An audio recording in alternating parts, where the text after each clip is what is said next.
اس کا عملی تصویر ہوں گے، کیونکہ اس آیت میں جب اللہ تعالیٰ نے فرما دیا کہ ہم نے تمام انبیاء سے عہد لیا، کیا عہد لیا تھا کہ جب میرا نبی آ جائے تو پھر تمہیں اس کی پیروی کرنا ہوگی، پھر تمہیں اس کی پیروی کرنا ہوگی اور اس کی مدد کرنا ہوگی۔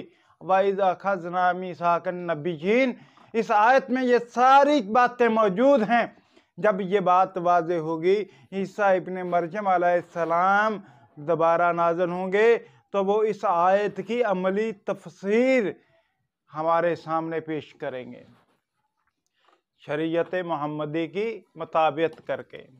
یہ ہے ہمارا عقیدہ اور ہمارا نظریہ، اور یہ ہمارا ہی نہیں، مرزا غلام احمد قادیانی کا بھی نظریہ ہے۔ حقیقت الوحی میں اسی آیت کی تفسیر میں اس نے خود کہا ہے کہ تمام انبیاء جو ہیں وہ نبی صلی اللہ علیہ وآلہ وسلم کے امتی ہیں، اس نے خود لکھا ہے۔ لیکن میں آپ پر یہ واضح کرنا چاہتا ہوں کہ ساجد بٹر صاحب نے قرآن کریم کی جو آیات پیش کی ہیں عیسیٰ ابن مریم علیہ السلام کی نبوت کو ثابت کرنے کے لیے، تو یاد رکھیے سب سے آخر میں انہوں نے یہ کہا کہ اب ہمارا اور غیر احمدیوں کا جو اختلاف ہے وہ یہ ہے کہ جناب وہ کہتے ہیں کہ عیسیٰ ابن مریم علیہ السلام جو بنی اسرائیلی مسیح ہیں وہی دوبارہ نازل ہوں گے، ہم کہتے ہیں وہ فوت ہو گئے ہیں۔ تو جب جناب ہمارا اور آپ کا اختلاف یہ موجود ہے، آپ اس عیسیٰ ابن مریم علیہ السلام کے نزول کے قائل نہیں ہیں جس کے قائل ہم ہیں، بلکہ آپ ہم سے متضاد چل رہے ہیں، تو پھر اس عیسیٰ ابن مریم علیہ السلام کی نبوت پر جو دلائل ہیں وہ ہمارے سامنے پیش کرنے کا آپ کو حق کس نے دیا؟ مثال کے طور پہ یہ جو آیت پیش کی ہے بل مسیح عیسیٰ ابن مریم، اس میں بھی عیسیٰ ابن مریم علیہ السلام کا ذکر ہے جو بنی اسرائیلی مسیح ہیں بقول ان کے، اور جو عیسیٰ علیہ السلام کی زبان سے اللہ تعالیٰ نے نکلوایا وہ کون سے مسیح ہیں؟ جو بغیر باپ کے پیدا ہوئے ہیں، وہی عیسیٰ ابن مریم علیہ السلام ہیں جنہیں قادیانی اسرائیلی مسیح کہتے ہیں۔ یہاں پر تو ان کی نبوت کی دلیل ہے، تو یا تو پھر مان لیجئے کہ عیسیٰ علیہ السلام فوت نہیں ہوئے بلکہ وہی عیسیٰ ابن مریم علیہ السلام دوبارہ نازل ہوں گے، یا تو یہ مان لیجئے۔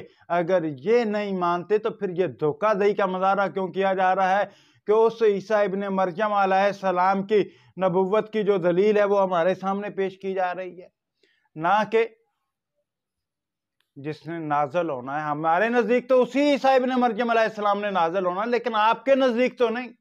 میں نے تو ثابت کیا آپ کے نزدیک کہ آپ کے مرزا صاحب نے توضیح منام میں واضح طور پہ کہا ہے کہ ہمارے سید و مولا صلی اللہ علیہ وسلم نے آنے والے مسیح کے لیے نبوت شرط نہیں ٹھہرائی، بلکہ فرمایا ہے کہ وہ عام مسلمانوں کے مطابق وہ ایک مسلمان ہوگا اور شریعت فرقانی کا پابند ہوگا۔ تو اس کے باوجود ان آیات کو پیش کرنا ہی آپ کی دجل اور دھوکہ دہی کی عظیم مثال ہے۔ اور پھر اس کے بعد آپ نے جناب ابن عربی کا حوالہ دیا ہے، محی الدین ابن عربی کی ایک کتاب کا، لیکن کیا آپ نے یہ بتانا پسند کیا کہ آپ کے حکم و عدل، آپ کے سو کالڈ نبی، آپ کے مسیح موعود، آپ کے جعلی امام مہدی نے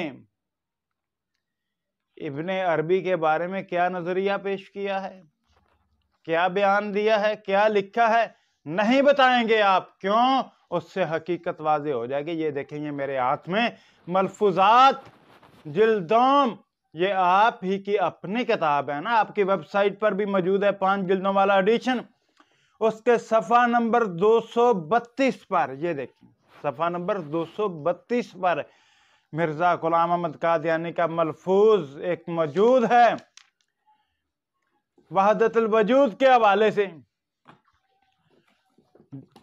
تو اس میں لکھتے ہیں مرزا صاحب، یہ الحکم جلد 6 نمبر 28 صفحہ نمبر 7-8 اگست 1902 کے پرچے سے لیا گیا وہ ملفوظ ہے جو پیش کیا گیا ہے یہاں پر۔ تو لکھا کہ شیخ محی الدین سے پہلے اس وحدت وجود کا نام و نشان نہ تھا، وحدت الوجود کا نام و نشان نہیں تھا۔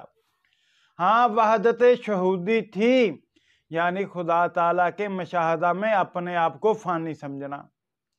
پھر آگے چل کے لکھا اور دیکھا گیا ہے کہ یہ وحدت وجود والے عموماً باحثی ہوتے ہیں اور نماز روزہ کی ہرگز پرواہ نہیں کرتے، یہاں تک کہ کنجروں کے ساتھ بھی تعلقات رکھتے ہیں یہ وحدت وجود والے، اور کہتے ہیں وحدت الوجود سے بنیاد جو ہے وہ شیخ محی الدین سے پہلے نہیں تھی، یعنی کہ عقیدہ وحدت الوجود کے وہ بانیوں میں سے ہیں۔ اور وجودیوں کے بارے میں جو نظریہ پیش کیا وہ بھی تو آپ کے سامنے پیش کر دیا کہ وہ باحثی ہیں، وہ نماز روزہ کی پرواہ نہیں کرتے بلکہ کنجروں کے ساتھ تعلقات رکھنا اپنے لیے واجب اور ضروری سمجھتے ہیں۔ پھر اسی طرح یہ دیکھیے ملفوظات جلد 4 ہے، ملفوظات جلد 4 ہے، صفحہ نمبر 397 ہے، یہ آپ کے سامنے کھلا ہوا ہے، دیکھ سکتے ہیں۔ اس میں مرزا غلام احمد قادیانی نے واضح طور پہ لکھا وجودیوں کا یہ مذہب ہے کہ ہم ہی لا الہ الا اللہ پڑھتے ہیں اور ہم ہی سچے موحد ہیں، باقی سب مشرک ہیں۔ اس کا نتیجہ عوام میں یہ ہوا کہ اباحت پھیل گئی اور فسق و فجور میں ترقی ہو گئی، کیونکہ وہ اسے حرام نہیں سمجھتے اور نماز روزہ اور دوسرے اوامر کو ضروری نہیں سمجھتے۔ اس سے اسلام پر بہت بڑی آفت آئی ہے۔ میرے نزدیک وجودیوں اور دہریوں میں 19 اور 20 کا فرق ہے، اور یہ وجودی سخت قابل نفرت اور قابل کراہت ہیں۔ کون سے وجودی بھائی؟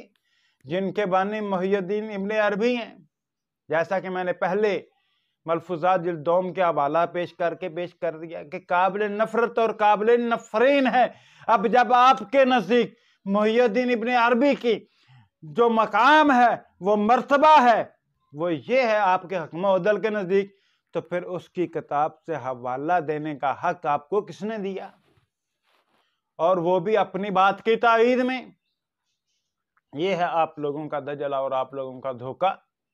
کبھی غور و فکر کیجئے، کبھی آپ نے مرزا صاحب کی کتابوں کو تو پڑھا ہوتا، لیکن پڑھ کے بھی لوگوں کو دھوکہ دینا، گمراہ کرنا، دجل و فریب کا مظاہرہ کرنا، یہ ہے آپ کی اصل فطرت، اصل نیچر، کیونکہ آپ یہود کے اعلی کار ہیں اور انہی کے نقش قدم پر چلتے ہیں، یہود و نصارہ کے، اور حقائق کو چھپا کر لوگوں کو گمراہ کرتے ہیں۔ اور یاد رکھیے جب تک ہمارے جسم میں جان ہے، منہ میں زبان ہے اور خون کا آخری قطرہ تک موجود ہے، اللہ کے فضل و کرم سے آپ کا ناطقہ بند کرتے رہیں گے، حق بات کو واضح کرتے رہیں گے اور لوگوں کو اس گمراہی کی دلدل سے نکالنے کی کوشش کرتے رہیں گے اللہ کے فضل و کرم سے۔ تو حضرات گرامی قدر، یہ ہے قادیانیوں کا وہ دجل جو آپ کے سامنے میں نے مختصراً پیش کر دیا ہے۔ انشاءاللہ اس کے بعد مزید گفتگو کسی دوسرے موضوع پہ ہوگی۔ اللہ سے دعا ہے کہ اللہ پاک ہم سب کو حق بات کو سمجھنے اور حق بات کو قبول کرنے کی توفیق عطا فرمائے۔ اور آخر میں میری یہ آپ سب سے گزارش ہے کہ ہماری ان ویڈیوز کو لائک بھی کیجئے، کمنٹس میں جو ہے وہ اپنی رائے کا اظہار بھی کیجئے، اور صرف یہی نہیں بلکہ اس ویڈیوز کو آگے زیادہ سے زیادہ شیئر کیجئے اور ہمارے چینل کو لائک اور سبسکرائب کیجئے۔ اللہ سے دعا ہے کہ اللہ تعالی ہم سب کا حامی و ناصر ہو۔ والسلام علیکم ورحمۃ اللہ وبرکاتہ۔